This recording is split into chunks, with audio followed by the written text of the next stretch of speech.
Salut à tous, bienvenue dans ce nouveau tutoriel. Aujourd'hui ça va être un peu particulier parce qu'on va parler des masques avec toutes les possibilités qu'on peut avoir avec ces masques et notamment des nouvelles possibilités des masques de DaVinci Resolve. Dans le Media Pool, je fais un clic droit, New Fusion Composition, je vais changer la durée, je vais mettre à 10 secondes, hop, 10 secondes, voilà, Create, et je fais un double clic dessus.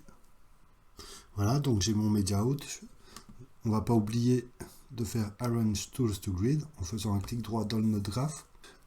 Donc du coup, je vais juste importer quelques médias qui vont être utiles pour vous expliquer ce qu'on va faire aujourd'hui. Ok, je vais prendre celui-là et hop, CTRL I.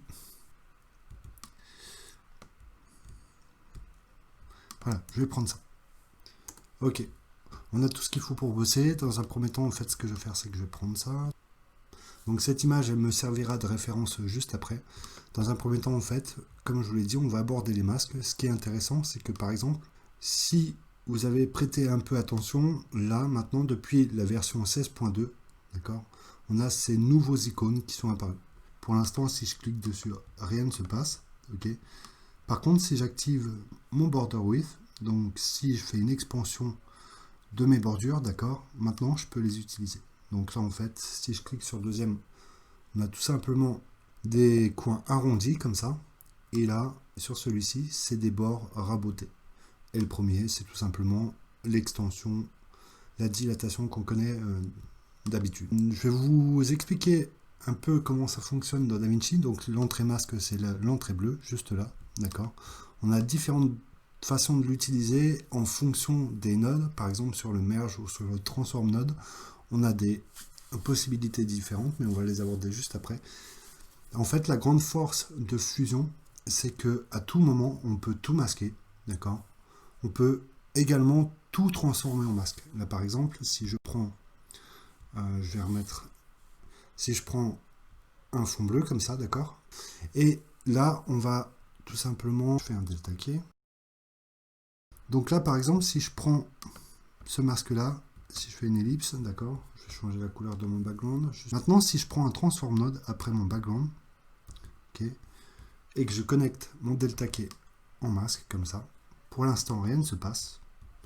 Mais si je vais dans les settings du transform node, juste là, d'accord, hop, voilà, et que je fais multiply by mask, notre personnage qu'on vient d'utiliser en delta keyer, d'accord, est transformé maintenant en masque. Et si je fais apply mask inverted, voilà, donc maintenant on a un masque. Donc si on traite parfaitement le delta keyer, d'accord, on aura un masque complètement, on aura un masque parfait, d'accord. Voilà, donc ça c'est une astuce. Maintenant je vais vous montrer une autre chose. Pour ça, on va supprimer le transform et on va prendre l'ellipse. On va décocher solide. On va juste garder les bordures, d'accord, en augmentant le border width. Je vais prendre un merge. Je vais prendre un second background. Alors là, pour l'instant, on n'a pas encore commencé la composition. Je fais juste qu'aborder certaines pratiques, d'accord, certaines possibilités avec les masques, d'accord. Là, par exemple, je vais prendre mon background, je vais mettre un rectangle pour avoir quelque chose de significatif dans l'exemple. Je vais juste l'agrandir comme ça, d'accord, et je vais le connecter à mon merge. Donc là, jusqu'ici, on sait que la barre, elle est bien branchée en foreground et l'ellipse en background. Donc, normalement, j'ai mon rectangle qui est au-dessus de mon ellipse, d'accord. Ok. Par contre, si je branche mon background en masque, comme ça, on obtient ça. C'est pas très intéressant. Par contre, si je vais dans les settings du merge et que je fais apply mask inverted, on obtient ça. C'est pas encore super significatif, d'accord, on vient juste d'inverser, d'accord, on a mis le rectangle en background, mais c'est pas très intéressant. Par contre, si je prends un transform node, d'accord, que je connecte mon background dessus, et que je le connecte en masque sur mon merge, d'accord, on retombe sur le même résultat. Par contre, si je vais dans les settings du transform, et que je fais multiply by mask, si je prends un rectangle, et que je le branche sur mon transform node, maintenant, je peux le déplacer. Voilà. Et maintenant, si on regarde notre composition, d'accord, notre rectangle noir, là, il est à la fois au-dessus et en dessous de notre ellipse. Donc là, on peut regarder, voilà, si je bouge, j'aurai une partie au-dessus, une partie en dessous, d'accord, masquée par l'ellipse elle-même, ok. En même temps, là, si je rajoute un texte après le background, d'accord, donc le texte sera également, hop, voilà, le texte sera également en foreground sur le merge, d'accord. Donc là, je vais taper mon texte, ok, juste le grossir un peu pour l'exemple, ok. Pour l'instant, on ne peut pas voir vraiment la différence, mais avec le merge là, on peut contrôler tout ce qu'il y a en foreground, d'accord. Ça, on le sait. Alors donc, si je prends mon merge et que je bouge comme ça, d'accord, mon rectangle et mon texte sont à la fois masqués par l'ellipse et passent également au-dessus de mon ellipse. Et ça, c'est plutôt intéressant. Voilà, donc on a fini avec ces exemples-là. On va pouvoir commencer et on va pouvoir aborder tout simplement les nouvelles possibilités qu'on a avec la version 16.2. Donc là, je suis passé à la nouvelle version 16.2.4, mais tout ça, c'est valable depuis la version 16.2. Ok, ok, donc maintenant qu'on a notre ellipse, je vais la réduire. Ok, je vais la débrancher dans mon background et je vais bosser seulement sur mon ellipse. D'accord. Donc là, en fait, je vais me positionner à la 20e frame. Et si on regarde là maintenant sur l'ellipse, on a plusieurs icônes. Si je clique dessus, rien ne se passe, d'accord. Donc ça, c'est accessible une fois qu'on a décoché solide, d'accord, et qu'on a augmenté le border width. Ok. Donc là, ces icônes, pour le moment, on ne peut pas les utiliser. Par contre, je fais un zoom pour qu'on voit clairement. Si je réduis le lens, on voit qu'en fait, on peut animer le contour de notre ellipse, d'accord. On peut faire un tracé comme ça de notre ellipse. Et donc là, le cap style, c'est tout simplement la finition de notre tracé, juste là, d'accord. Donc là, j'ai choisi roundness. Il est par défaut arrondi, comme ça. Si je choisis celui-ci, d'accord, il est carré, mais à l'extérieur, d'accord, à l'extérieur. Donc là, si je regarde, si j'arrive là, on va voir qu'on a un petit défaut. C'est pas un défaut, mais en fait, on obtient ça, d'accord. Par contre, si je choisis le dernier, donc la coupure se fait à l'intérieur de notre barre, d'accord, de notre ellipse, d'accord. Donc là maintenant, j'ai plus qu'à compléter comme ça. Voilà, et là ça disparaît complètement. À noter que si je choisis celui-ci, d'accord, il nous reste un petit carré. Et pareil, alors là la position, c'est tout simplement qu'on peut animer ou choisir le sens où on veut commencer notre animation. Par exemple, si je me mets là, d'accord, je serai au même résultat, mais par contre, si je me mets là, ok, on va pouvoir animer dans l'autre sens. Ok, hop, ok, on a compris à quoi ça servait. Pareil, juste là, ok, on vient à la même position. D'accord. Alors, pour travailler, on va garder la même position et on va choisir ce cap style, ok, le premier. Donc celui qui est coupé à l'intérieur.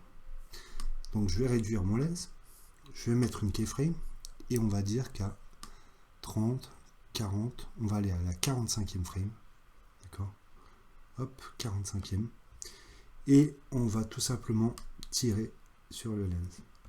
Donc maintenant, si on regarde notre animation, voilà, on obtient ça, d'accord, ok.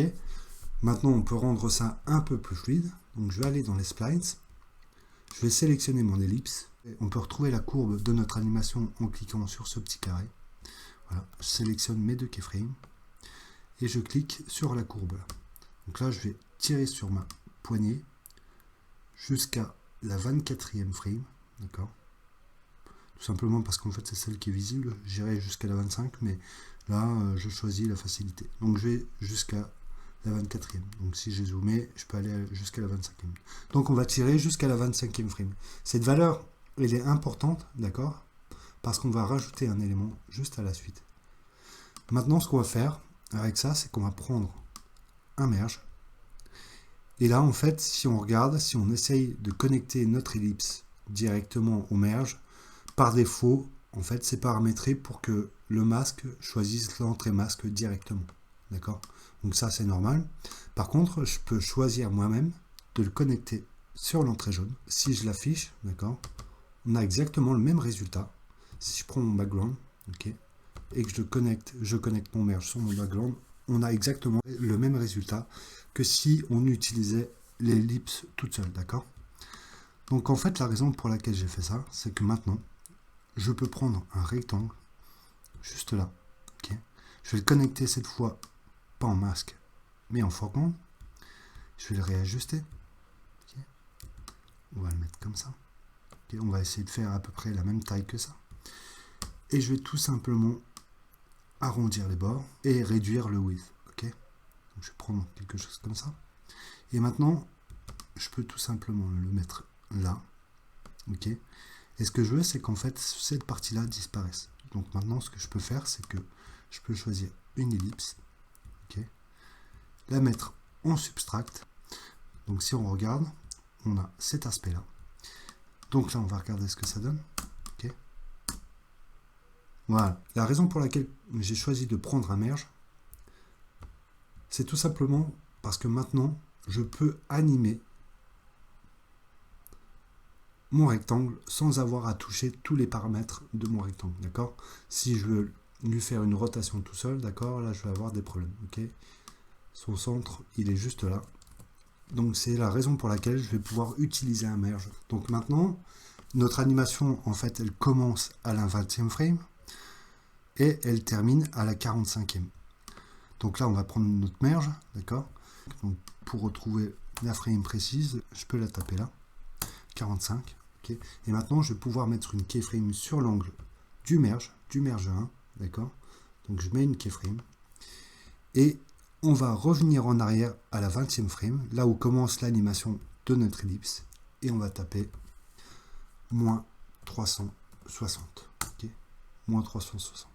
Donc maintenant, si on regarde, okay, si on regarde l'animation, voilà. Voilà. Encore une fois. Okay. Donc, on voit que l'objet fait le tracé de notre ellipse, d'accord, mais ne poursuit pas vraiment la direction du départ de l'animation. Donc pour ça, ce que je vais faire, c'est que je vais aller dans les splines encore une fois. Okay. Je vais tout simplement bloquer là, en mettant la petite boule comme ça. D'accord, on a bloqué la courbe, donc du coup on ne peut plus agir dessus. D'accord, je ne peux pas sélectionner les keyframes et ça me convient. Donc du coup, je peux sélectionner celle du merge. D'accord, je clique sur la courbe et je vais tirer jusqu'à la 25e frame comme l'autre, d'accord, comme pour l'ellipse. Donc là, hop, voilà, je vais aller jusqu'à la 25e frame. Voilà.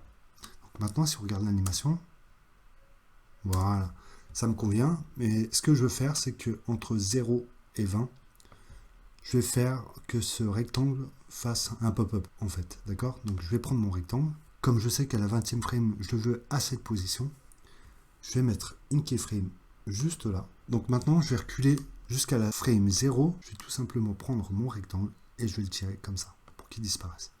Donc maintenant, si on regarde l'animation, voilà. Je vais juste rendre ça un peu moins mécanique. Donc pareil, là je peux enlever l'ellipse et le rectangle 1. D'accord? Non, je peux garder le rectangle, mais le merge, j'en ai pas besoin. Donc je clique sur le rectangle pour retrouver ma courbe. Et maintenant, je peux les sélectionner. Voilà. Donc pareil, là, par exemple, je peux tirer un peu sur cette courbe. Et là, je peux tirer sur l'autre, d'accord, pour rendre l'animation un peu plus fluide. Donc maintenant, si on regarde depuis le début, voilà, on va pouvoir prendre cette composition, d'accord. Donc là, en fait, tout simplement, tout ce qu'on vient de faire, c'est de construire notre propre masque. Ok. Si je connecte ça là, on voit qu'on a exactement le même résultat.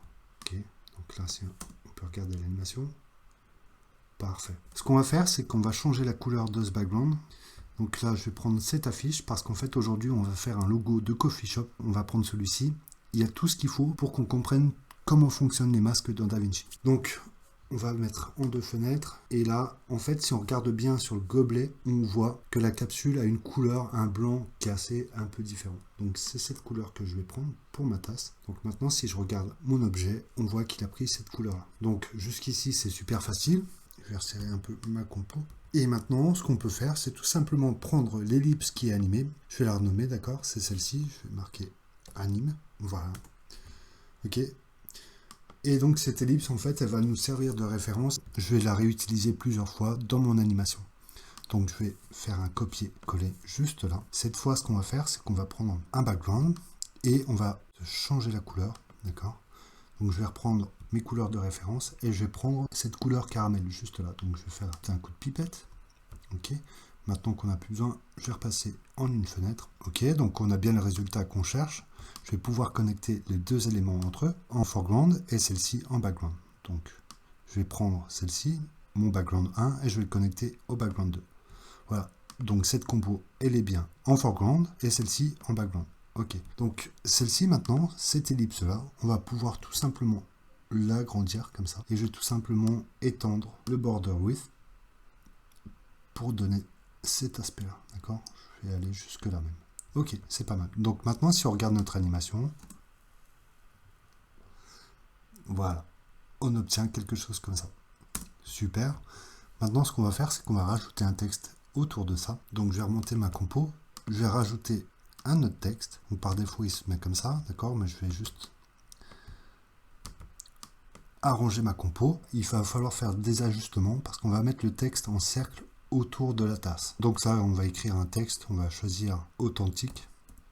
C'est souvent des mots qui sont utilisés. Authentique. Voilà, comme ça. Je vais faire un espace, point, espace, tasty. Ok, espace, point. Maintenant, on voit que notre texte, il est comme ça. Je vais juste travailler sur mon texte dans un premier temps. Je ne vais pas agrandir la police, on le verra, on l'ajustera juste après. On va revenir dans cette section juste après, mais pour le moment, on va juste changer. Par exemple, je ne le veux pas en bold, je vais le prendre en light. D'accord? Je vais le passer en light, quelque chose de léger comme ça. Maintenant, ce qu'on va faire, c'est qu'on va reprendre ça. Et là, je vais tout simplement aller dans Layout, donc l'onglet juste après l'onglet texte. Et là, je vais choisir, il y a point, frame, et je vais choisir circle. Et pour l'intégrer à notre cercle, il va falloir jouer avec le Center Z, d'accord? Donc si on l'augmente, on voit qu'il va s'ajuster tout seul. Bon là, il n'est pas tout à fait ajusté, il va falloir que je le mette à peu près au centre. Donc là, ce que je vais faire, c'est que je vais continuer. Voilà, là, je suis pas mal. Ok, donc maintenant, je peux jouer avec la taille de la police, d'accord? Je vais agrandir comme ça. Je peux également travailler avec le tracking. Et on va faire quelque chose comme ça. Et maintenant, je vais retourner dans Layout, descendre un peu, pour faire une rotation en Z, d'accord? Donc on va faire une rotation. Maintenant, ce que je vais faire, c'est que je vais aller dans Transform, juste là, et je vais choisir Words. Et là, je peux retravailler l'espacement entre mes deux mots, d'accord? Donc là, on va le mettre à peu près comme ça. Voilà. Là, on est plutôt pas mal. Ok, maintenant qu'on a ça, on va aller dans le Merge 3, d'accord? Qui correspond au branchement de mon texte et de mon anneau au-dessus. Donc je le prends et je vais aller trouver opérateur. Donc là, il est sur Over, mais je vais choisir XOR. Okay. Et maintenant, comme on peut constater, notre texte, il est incrusté dans ce cercle-là. Donc si on fait une lecture de tout ça, d'accord? Là, hop, ok, voilà, c'est ce qu'on obtient. Et maintenant, je veux que mon texte soit intégré donc à cette animation, et pour ça, je vais juste prendre mon background 2 et je vais le connecter en masque à mon texte, comme ça. Et maintenant, si on refait une lecture, on a cette animation. Super. Je veux faire une séparation entre ma tasse et mon deuxième élément. Donc je vais, après le background de ma tasse, d'accord, donc là on va renommer ce background, on va l'appeler tasse. D'accord. Et là je vais mettre un shadow node. Voilà, je décale un tout petit peu comme ça. D'accord. Et je vais tout simplement descendre l'opacité. Ok, ce qu'on va faire tout simplement, c'est après le merge. Donc je vais juste prendre un transform. Ok. Voilà, et je vais réduire la taille. Hop, comme ça. Donc là, ce que je vais faire, c'est aussi rajouter encore un shadow node. Shadow. Ok. Voilà. Et je vais faire à peu près la même opération. Je vais descendre un peu comme ça. Voilà. La raison pour laquelle je fais ça, c'est que par la suite, en fait, on va même changer la couleur. On va prendre une autre couleur, mais on verra ça après. On jouera tout simplement avec l'opacité. La raison pour laquelle je fais ça, c'est qu'en fait, on va utiliser un élément qui sera de la même couleur que ce cercle. Et pour déterminer un changement, d'accord, j'ai juste mis un shadow. Donc maintenant, on va voir une autre manière de construire un masque. Pour ça, je vais prendre un background, un rectangle, d'accord, juste un coup de pipette également dans celui-ci. Je vais reprendre cette couleur caramel. Ok, donc maintenant qu'on y est, je vais retourner à une fenêtre. Maintenant qu'on a ce rectangle, ce que je veux en fait, c'est travailler avec une seule moitié de mon rectangle, d'accord. Donc pour faire ça, je vais faire un copier-coller de celui-ci. Et sur mon rectangle 2, 1, d'accord, celui qui est tout en dessous, d'accord, je l'ai mis en dessous volontairement. Là, ce que je vais faire, c'est que je vais faire subtract. Okay. Et là, dans la position, dans le centre, en X, je vais faire 0.25. Okay, 0.25. Donc il va se mettre là. Mais moi, en fait, ce que je veux, c'est travailler sur cette partie-là. Je n'aime pas trop travailler avec cette partie-là. Je préfère travailler avec cette partie-là. J'augmente le height pour avoir bien la moitié de mon écran. Ok. Et là, je vais faire invert. Là, c'est juste pour moi. Si vous préférez travailler sur le côté droit, vous pouvez choisir le côté droit. Mais moi, je préfère cette partie-là. Ok, donc maintenant, je vais pouvoir bosser. Je vais prendre ce rectangle-là. Je vais le réduire un peu, comme ça. Ok, on va le réduire comme ça. Et là, je vais le tirer un peu. Hop. Voilà. Là, ça me plaît, c'est plutôt pas mal. Et ce que je vais faire, c'est que je vais reprendre un rectangle. Je vais changer l'angle. Je vais mettre ça à 45. Ok. Et dans le viewer, là, je vais avoir besoin d'un outil qu'on peut accéder dans n'importe quelle version. Si on fait CTRL-G, là, on a un repère qui apparaît. D'accord? Donc, en fait, ça nous permet tout simplement de voir exactement les lignes du milieu. Donc, moi, ce que je veux, c'est un losange. Donc, ce que je vais faire, c'est que je vais mettre ça comme ça, vraiment bien sur la ligne. D'accord? Voilà, je regarde, je vérifie si je suis bien dessus. Voilà, je ne suis pas tout à fait dessus, donc je vais réajuster. Voilà, là, je suis pas mal. Ok? Et je vais mettre ça en subtract également. Et cette fois, en fait, je vais tirer ça de l'autre côté. D'accord? Voilà. Donc, on va animer ça comme ça. Donc, maintenant, pour ça, on va regarder notre animation. Ça arrive là. Ok? Donc là, hop, je vais juste passer en deux fenêtres. Je vais prendre cette animation pour regarder là où elle se termine. D'accord? Normalement, c'est à 45. Voilà. Donc, on va dire qu'à 40, d'accord, on va commencer à sortir ça.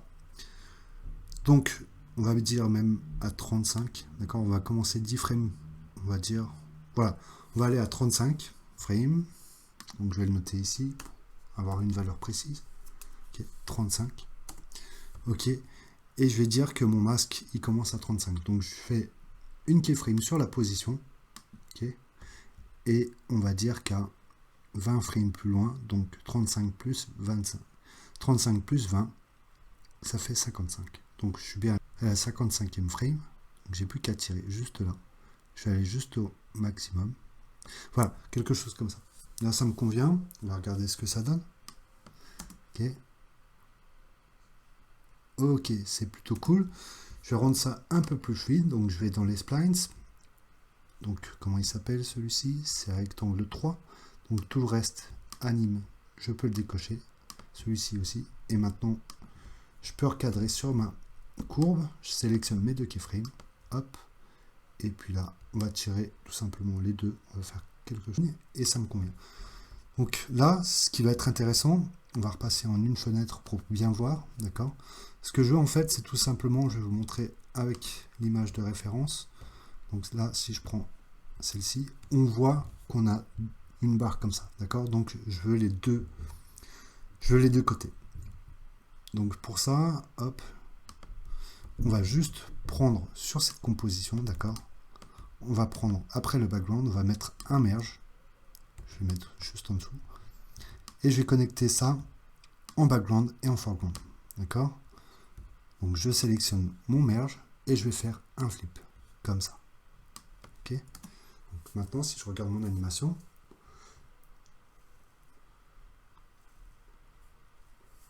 voilà. Donc là, ça me convient.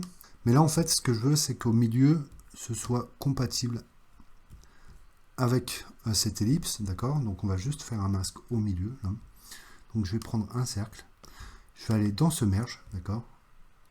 Je vais aller dans les settings, choisir multiply by mask, et maintenant je vais juste connecter mon ellipse. Ce que je veux, c'est masquer ce qu'il y a à l'intérieur, donc je vais faire invert mask, et là je vais juste réduire.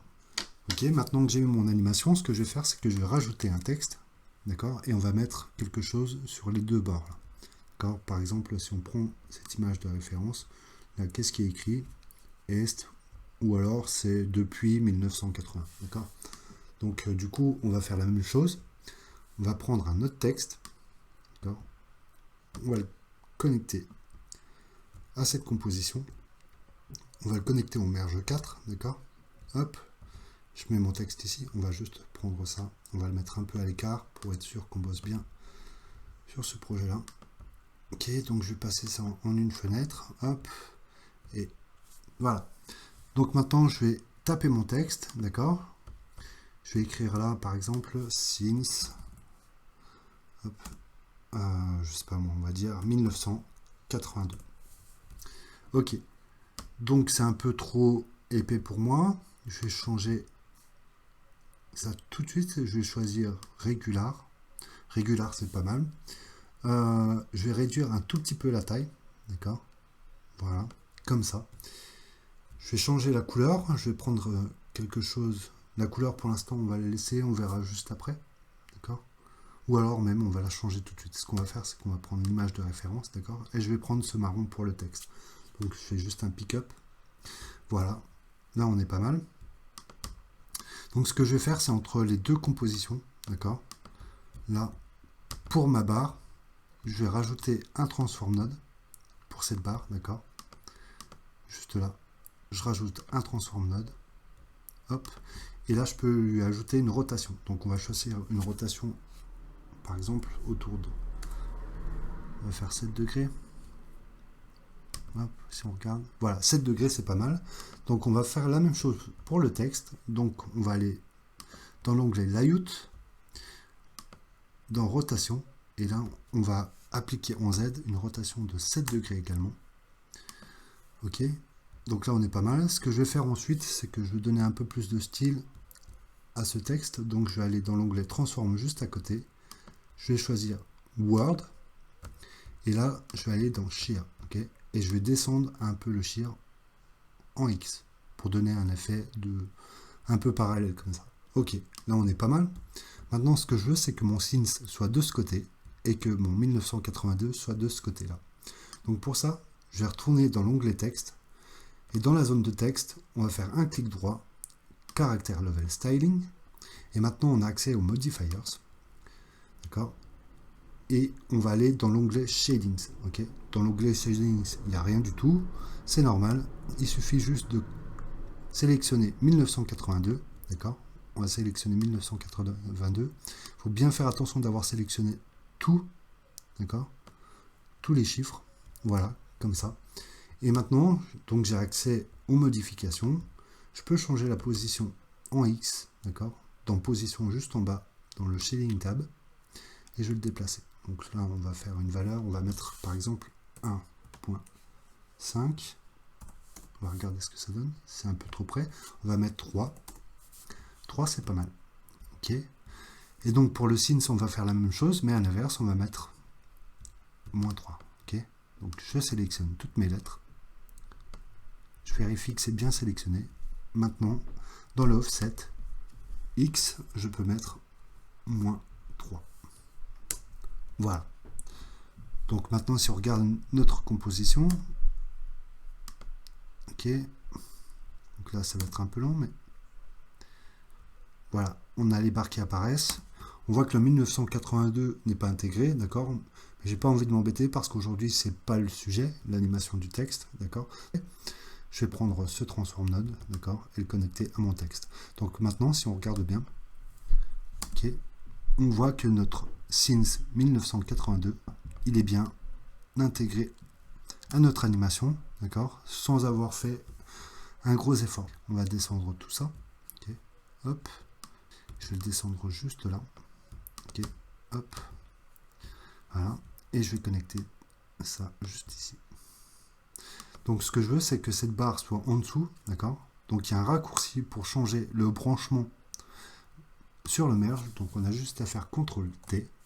Et voilà, ma barre, elle est juste en dessous. On peut rajouter également un shadow node. Voilà, donc maintenant que j'ai branché tout ça ensemble, en fait, ce que je viens de faire, c'est une animation en miroir. J'ai utilisé cette méthode tout simplement pour avoir exactement la même chose de ce côté et de l'autre côté. Par exemple, je vais vous donner un autre exemple. Si je prends un background, on va le colorier en rouge parce qu'en fait, il n'a rien à voir avec la compo d'en dessous. Okay, mais comme c'est un tuto avec les masques, c'est intéressant de voir ça. Okay, je vais prendre un rectangle, je vais le brancher. Okay, je vais faire la même chose, je vais le mettre sur le côté pour m'en servir de repère, d'accord, 0.25. Ok, on va tourner ça. Pour l'instant, on ne peut pas choisir, mais par exemple, je vais reprendre une ellipse, d'accord. Maintenant, ce rectangle, je vais pouvoir le passer en subtract. Donc, moi, je choisis ce côté-là, d'accord, comme d'habitude. Mais ça, c'est vous qui voyez. Et donc là, par exemple, je peux reprendre un merge. Je fais exactement la même chose que ce qu'on vient de faire. Je le connecte en background et en foreground, ok, comme ça. Je fais un flip. Et là, en fait, si je prends mon ellipse, là, on a juste à réduire l'ellipse de cette manière. Et si je fais un pivot, voilà, on peut obtenir ça. Un joli petit cœur. Voilà, donc ça nous permet de faire des choses comme ça. Si par exemple, je choisis de rajouter une ellipse, d'accord. Voilà, je vais juste la réinitialiser. Je la passe également en subtract. D'accord. Donc tout ce qu'on va faire d'un côté, ce sera répercuté de l'autre côté. Ok. Donc je peux faire un truc comme ça. D'accord.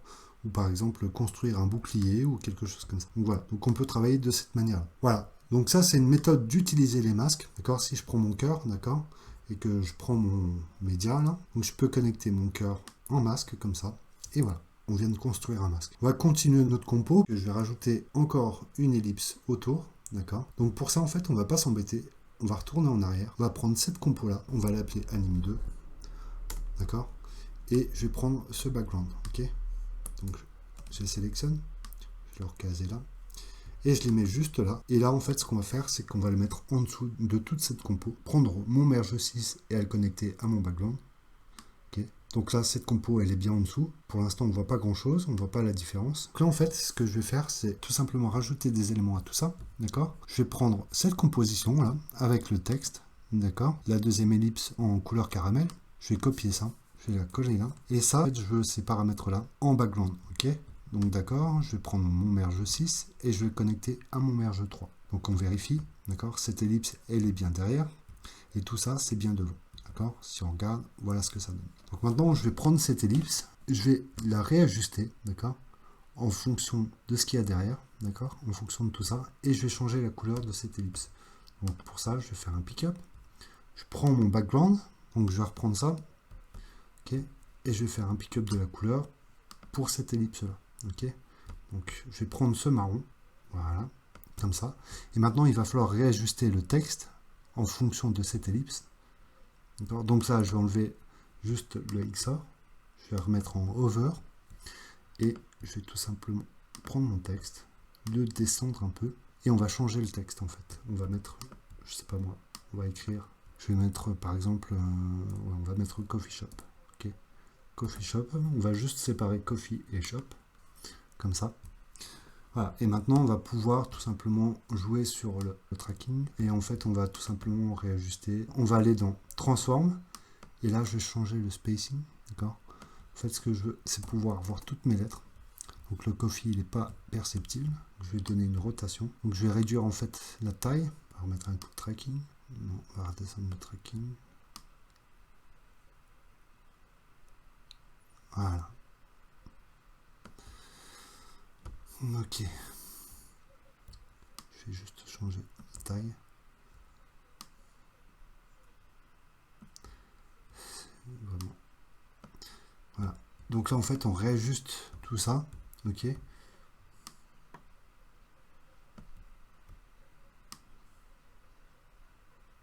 Voilà, on peut réajuster comme ça. Juste, hop. Allez. Oh, putain. Voilà, donc en fait, ce que je vais faire, c'est que je vais réduire cette barre là. D'accord. Je vais réduire cette barre, donc je vais retourner là. Ok. Je vais juste la réduire. Pas trop quand même. Voilà, donc là, on est plutôt pas mal. je vais vérifier. Ce qu'on va faire, c'est qu'on va donner un peu plus de style à ce texte, Coffee Shop, d'accord? Donc je vais aller dans Paint. Là, dans le 1, je vais choisir la couleur marron, comme ça, la couleur caramel. Donc je vais faire un coup de pipette. Hop, voilà. Maintenant, ce que je vais faire, c'est que je vais sélectionner le deuxième élément. Je vais mettre une outline marron, d'accord? Marron comme le background. Voilà, donc je fais encore un coup de pipette. Voilà. Pour l'instant, on ne voit pas trop la différence. Je vais juste le commenter un tout petit peu. Hop. Je vais prendre maintenant, donc l'élément 3 et 4 ont des éléments déjà prédéfinis, donc je vais choisir le 5, Enable aussi. Donc je choisis encore une outline, et cette outline, je vais choisir également, par exemple, la couleur là. Voilà. Et maintenant, j'ai juste à la grossir un peu. Voilà, quelque chose comme ça. Je trouve que c'est pas mal. Donc maintenant qu'on a fait ça, on va pouvoir, donc ça c'est déjà animé, mais ce qu'on va faire en fait, donc là si on regarde, d'accord, on a exactement la même animation. Voilà. Donc là, en fait, ce que je veux, c'est tout simplement inverser le sens de mon animation, d'accord? Donc là, ce que je vais faire, c'est que après mon background, je vais mettre un transform. Pardon, j'ai dit un transform, d'accord? Donc après ce background, je vais mettre un transform. Et là, j'ai juste à faire un flip et un autre flip, d'accord? Et donc là, si on regarde notre animation,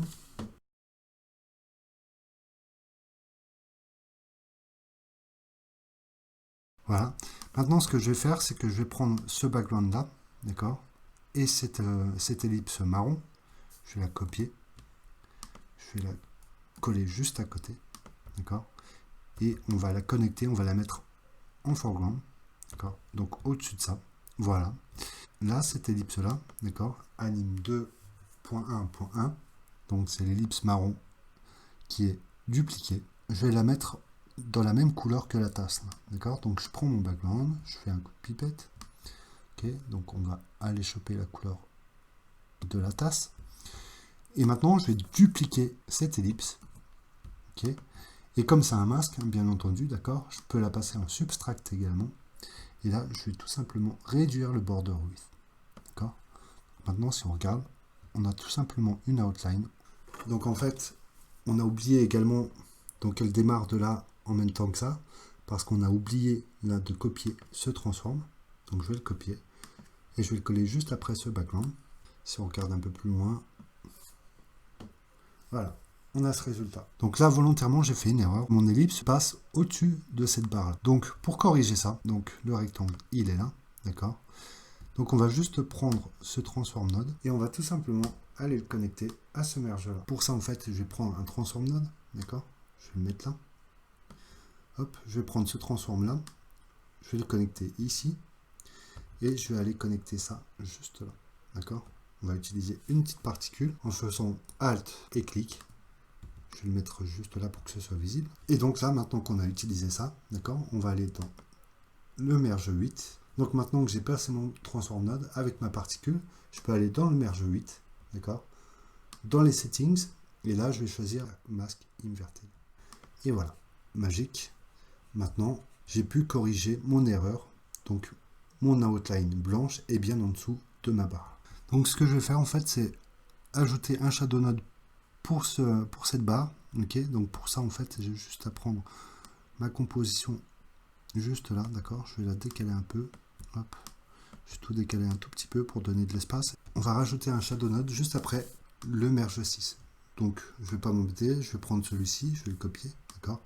Et puis je vais le coller juste là. Celui-ci, en fait, on va faire un pick screen color et je vais choisir la couleur de la tasse.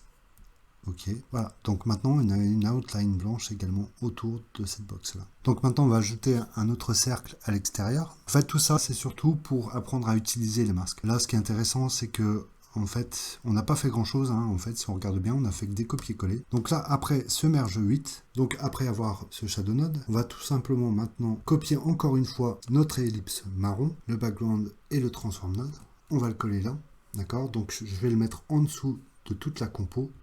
Donc je vais prendre mon merge 8, je vais le connecter à mon transform node. Okay. Donc maintenant, si on regarde, il n'y a pas grand-chose qui se passe, mais maintenant, si on tire là-dessus, d'accord, voilà. Et je vais changer la couleur du contour là, d'accord. Je vais changer la couleur de ça. Pour ça, en fait, je vais prendre la couleur, peut-être cette couleur, d'accord, cette couleur beige. Ok. Donc je vais faire un pick-up encore une fois. Hop. Voilà. Et là, on va prendre cette ellipse, on va la copier, on va la coller également, d'accord. Je vais l'augmenter, d'accord. C'est pas ce que je veux. Là, ce que je veux, c'est la passer en subtract. On va réduire maintenant au minimum. Voilà. Là, c'est pas mal. Je vais le mettre un peu à l'extérieur. On va faire une autre animation, ok. Donc pour ça, je vais reprendre cette ellipse. Je vais la copier, je vais la mettre un peu plus haut. En fait, on va reconstruire un nouveau masque. On va annuler les paramètres. Je vais vous donner une astuce qui va vous faire vraiment gagner du temps. Là, par exemple, on sait que le lens, il est animé. Donc, j'ai juste à faire un double clic dessus sur le nom de mon animation. Et j'ai annulé mon animation. Donc, si on se rappelle, d'accord, normalement, mon lens, il anime le contour. Mais maintenant, j'ai aucune animation. D'accord. Je vais juste changer le border width. Ok. Hop, comme ça, je vais le mettre un peu plus petit. Et on va changer le cap style. On va choisir de le mettre arrondi. Donc je vais réduire pour avoir ce petit point là. Et maintenant avec ça, en fait, ce qu'on va faire, c'est qu'on va ajouter un duplicate node. Donc je vais le brancher à l'entrée jaune. Voilà, comme ça, donc on a bien notre point. Et maintenant, ce que je vais faire, c'est que je vais l'animer. Ok. Donc pour ça, ce qu'on va faire, c'est que là, au-dessus, on a level. Donc on va faire une animation en une frame. On va commencer, on va regarder où est notre animation, d'accord. Voilà, là les cercles. Voilà, donc là on va dire qu'à la 40e frame, d'accord, on va commencer l'animation de ça. Donc on va reprendre notre point qui est juste là, duplicate node dans le viewer, on va prendre ce point et on va l'animer dans un premier temps. Donc à la 40e frame, on va juste descendre le level et à la 42e frame, on va tout simplement remonter le level. Voilà, donc on a un pop-up, d'accord. Donc là maintenant on va prendre le duplicate node, on va mettre les copies à 10. Et là, dans l'angle, on va faire une opération mathématique, d'accord, 360 divisé par 10 copies. Et maintenant, ce qu'on va faire, c'est qu'on va ajouter un délai. Dans le time offset, on va réduire, on va mettre -2, d'accord, -2. À chaque fois, toutes les 2 frames, il y aura un nouveau point qui sera ajouté. Donc maintenant qu'on a ça, on vient de construire un masque, on va pouvoir l'intégrer à notre animation. Je vais reprendre ma compo et on va tout simplement brancher mon duplicate node sur mon transform node. Et là, on va aller dans les settings du transform node. Encore une fois, on va faire multiply by mask et apply mask inverted. Ok.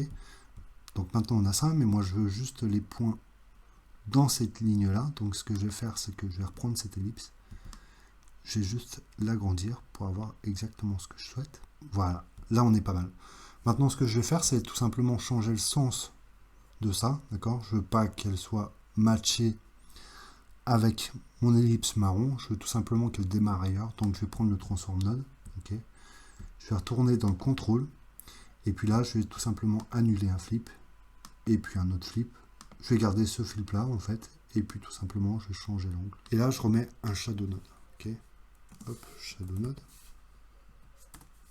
Voilà, je vais le décaler encore une fois, d'accord, on va zoomer un petit peu pour voir. Et maintenant là on va tout simplement également redescendre l'opacité.